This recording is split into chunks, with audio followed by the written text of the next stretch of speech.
Hello friends, welcome to the Chitra science hub. हमारा आज का टॉपिक है रिलेटिव कॉन्फ़िगरेशन या डीएल नोटेशन। अब क्या है, पहले तो हमें ये समझना होगा कि रिलेटिव और एब्सोल्यूट कॉन्फ़िगरेशन क्या होता है, क्या डिफरेंस है दोनों में। Absolute configuration is an atoms three dimensional arrangement in a molecule.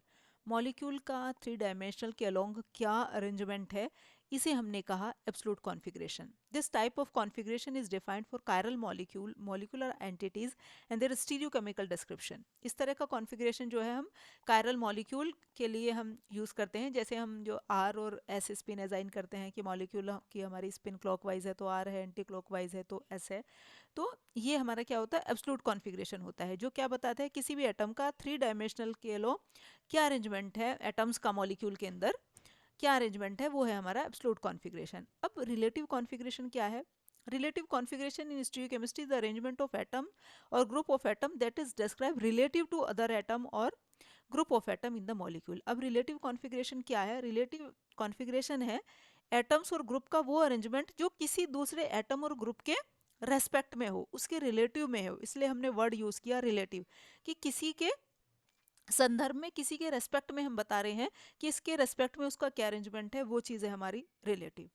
In other words, relative configuration describe the position of atoms or group of atom in space relation to other groups or atom that are located elsewhere in the molecule। मतलब किसी हम atom और group की position बताते हैं हम relative configuration में, किसके रेस्पेक्ट में?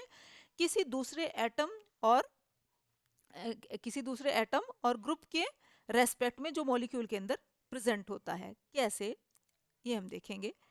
जैसे हमने शुगर का ये फिशर प्रोजेक्शन हमने जो है ड्रॉ किया हुआ है, जिसपे मोस्ट ऑक्सीडाइज कार्बन एटम, ये जैसे एल्डिहाइड और कीटोन है, ये हमारा टॉप पे होता है। तो यदि हमारा OH group on the bottom chiral centre, जो सबसे नीचे का कार्बन हमारा कायरल कार्बन है, उस पे यदि OH ग्रुप जो है, मतलब जो है सबसे नीचे का कायरल कार्बन कौन सा हो गया हमारा, ये वाला तो कार्बन हमारा कायरल होगा नहीं क्योंकि दो हाइड्रोजन एक जैसे लग रहे हैं। तो नीचे से पहला कायरल कार्बन कौन सा है, ये।